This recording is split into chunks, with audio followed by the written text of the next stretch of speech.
My father-in-law is a generous man, but has what he refers to as the me, myself, and I gene, meaning that he doesn't stop to consider what anyone else wants in many situations. Since my husband and I have been living with my husband's brother, my father-in-law decided that when the neighbor's house went on the market for a steal, he'd buy us the house. After consulting with his financial planner, the decision was made to have both my father-in-law and my husband on the title/deed to the house. We would pay all taxes and utilities, and when my father-in-law passes, husband would inherit the house. Here's where it gets messy. The house needs a lot of work.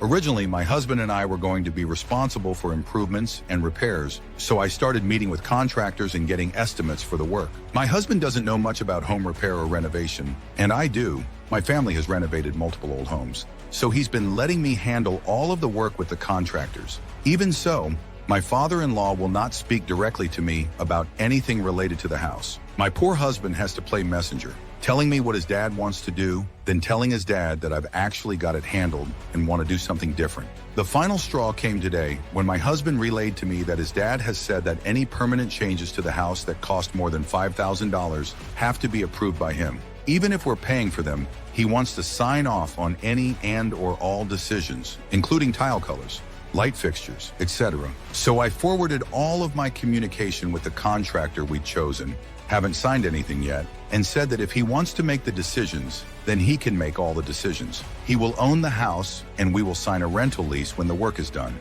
He'll have to pass city inspections for rental units and abide by all state and local rental law. Now he's mad, and I'm ungrateful, selfish, and controlling. At this point, I don't even want the house anymore. I'm ready to take the cat and go stay with my brother, but I don't actually want to leave my husband. I'm just sick of catering to his dad's whims. The OP then comes back a day later to update us on the situation, and she says, "Thanks for the gut check, guys. I read through a lot of your comments, although I didn't reply to most of them. I realize how incredibly privileged we are to be in this position. I never had any intention of doing any work on the house without my father-in-law's approval, but we've already discussed what we were going to do, and he agreed that I should go ahead and find a contractor. Then he changed the rules. I had dinner with my mother-in-law, divorced from father-in-law, last night to commiserate about what a butthead he can be. She gave me some good advice on dealing with him. The bottom line is that we are not putting a single cent into a home unless we both have a legal stake in it.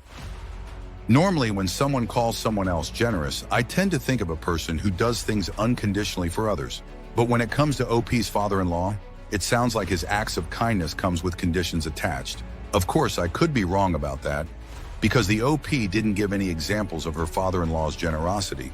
But at the same time, she did mention that he has the tendency to do things without taking other people's feelings into account. So, I have to ask, who is he really doing these things for? Because despite his claims of having bought the house for OP and her husband, every move he's made so far says otherwise. I mean, come on.